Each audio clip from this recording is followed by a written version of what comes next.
Coaches, Rick Stewart with AllAccessCoaching.com. Make sure you hit the like and subscribe button down below so we can let you know when new content's been uploaded. Then we work some towel scoop drills. Okay, this is some older footage. But here's what we did right here. We set up a 50 defense. So we've got a cone here that's a 0 nose. We've got a cone here that's a 4 technique. We got a cone here that's the backside linebacker. So we want our center running his tracks, which is a T-board over, second step on the ball, working vertical. We're running like triple right here. Okay, what we tell the guys backside, pretty simple, okay?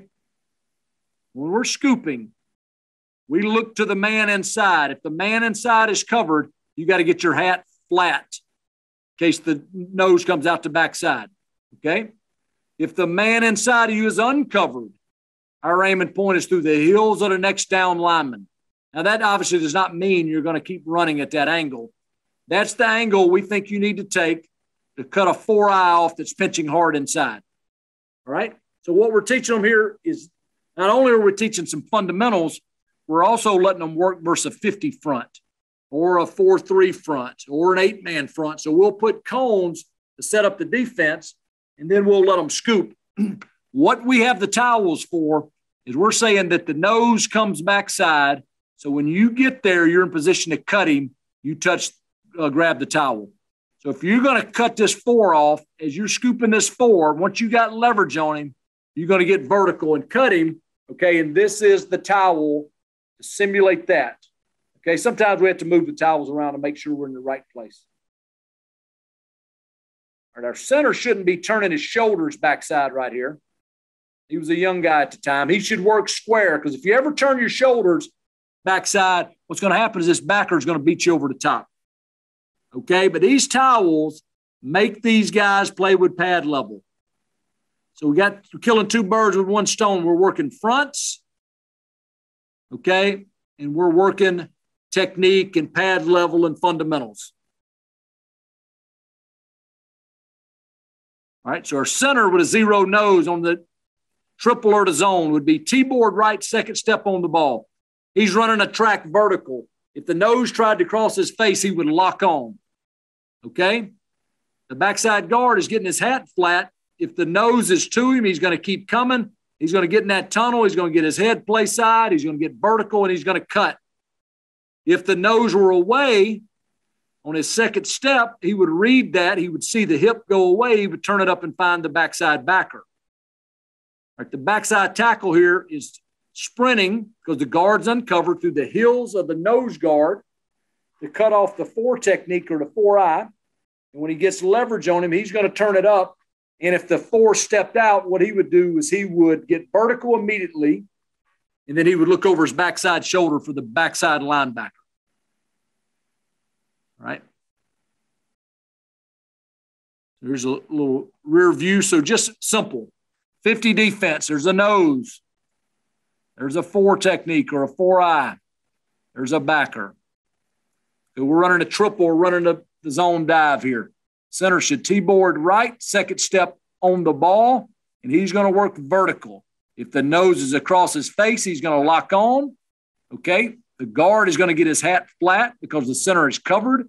If the nose is away, he reads the hip. He will turn it up. He'll find the backside backer.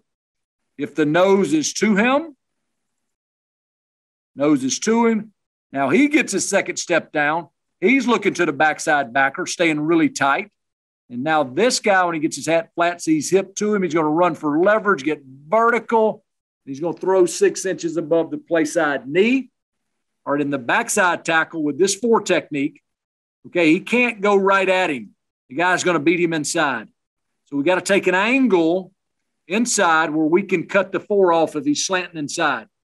Okay, when he gets leverage on that guy, then he presses vertical. Okay, if he's pinching, he would be cutting him. If he's stepping to a 5, then his eyes go backside to the backside backer. So our scoop essentially here, the nose and the backside guard would work the nose to the backside backer. The backside tackle would work the 4 technique to the backside fold player to outside linebacker. Okay, so we work this versus even front, and we work it versus odd front.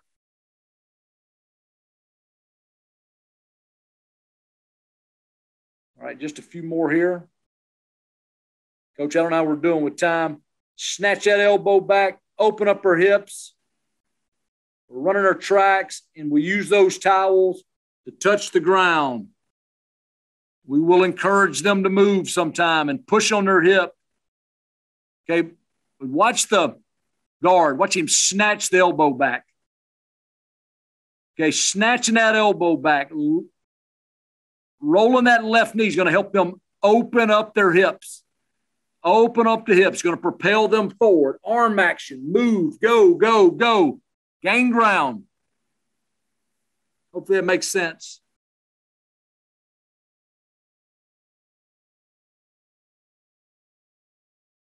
All right, T-board right.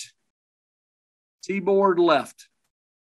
All right, so the center is T-board right. Get a second step down. The left guard is snatching that elbow back. He's rolling that left knee. He's opening up with that right hip. He is on a dead sprint to get leverage on that nose.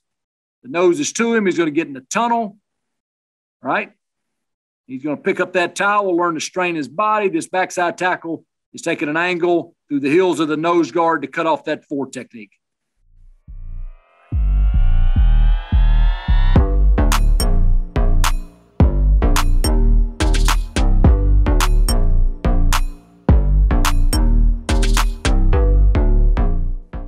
So those are kind of some daily drills that we like to do.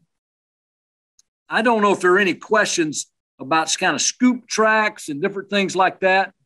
But I'll just give you a little quick kind of synopsis on the scooping stuff here. A lot of people usually have questions about that. All right. So again, if we were scooping here, that's on the backside. Okay. Scoops the backside and seal your play side gap to the backside backer. If we were running the triple here, our center would T-board right and get his second step down on the ball, and he would run a track. It's not perfectly straight there. We tell him run it like a train track. Okay? If the nose slants here, he locks on. The nose goes weak. He stays on track for the backside backer. Okay, our backside guard would look to the center. If the center is covered, he knows he needs to get his hat flat on his first step. His eyes need to go to the near hip. If the near hip is to him, he's going to keep working for leverage and get in this tunnel right here. Okay, if the hip is away on his second step, when he sees the hip away, he's going to turn it up for this backside linebacker. Okay, so we look to the man inside. So the tackle now looks to the guard. He's uncovered by a down lineman. So his track takes him through the heels of the next down lineman, and we do that to cut off this 4 if he pinches. If that happens, we're going to get our head play side, we're going to throw, and we're going to cut.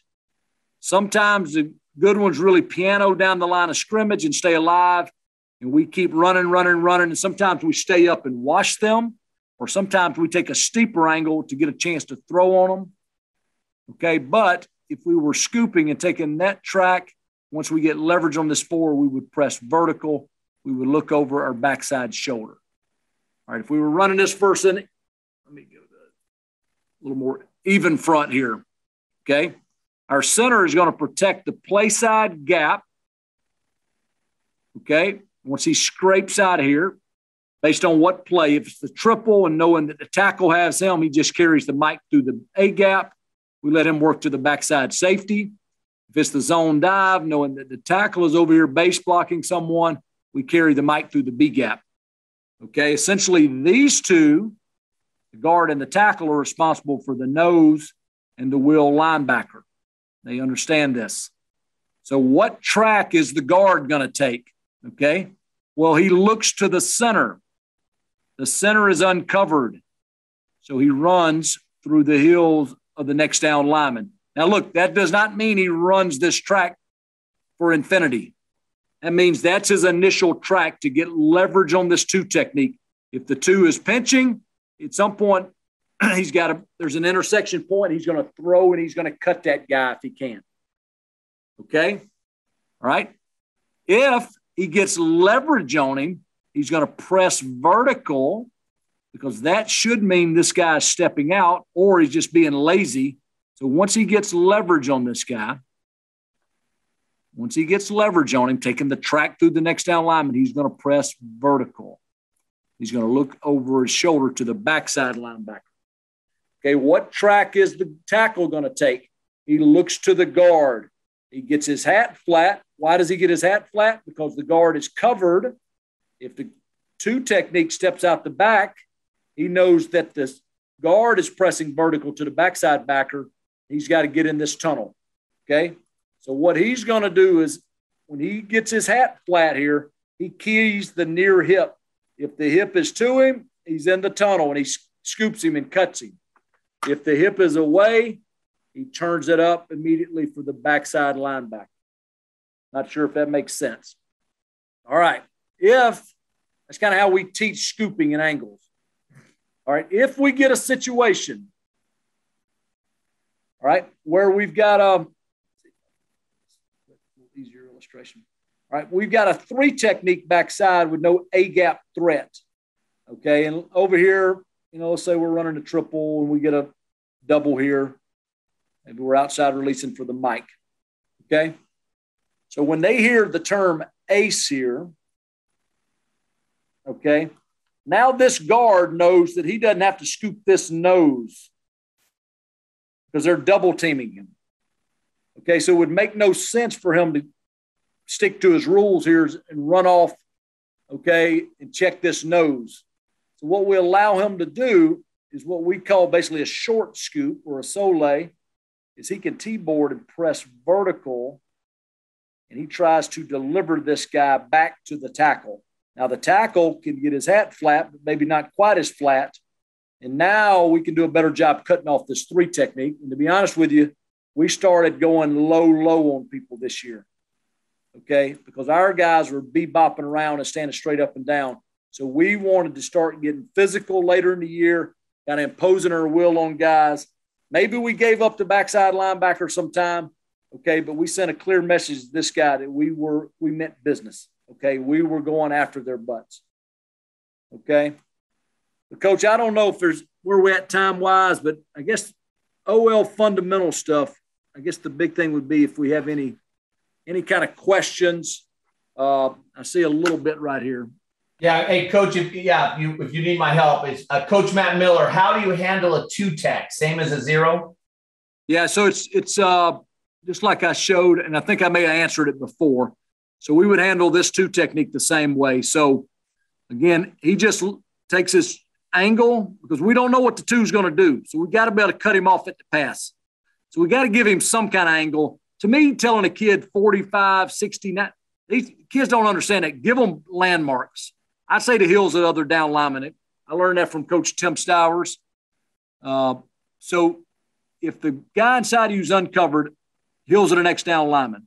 All right, the guy inside of you is covered, okay, get your hat flat. All right, so they just read the hip here just like we would. Hips here, turn it up to the backside backer. Hips to you, keep coming. You turn it up to the backside backer. Hope this made sense. All right. Coaches, Rick Stewart with allaccesscoaching.com. I really hope this video helps make you a better coach. Make sure you hit the subscribe and like button down below so we can let you know when new content becomes available, because we're all about coaches helping coaches. And remember, Coach, better today, never as good as tomorrow.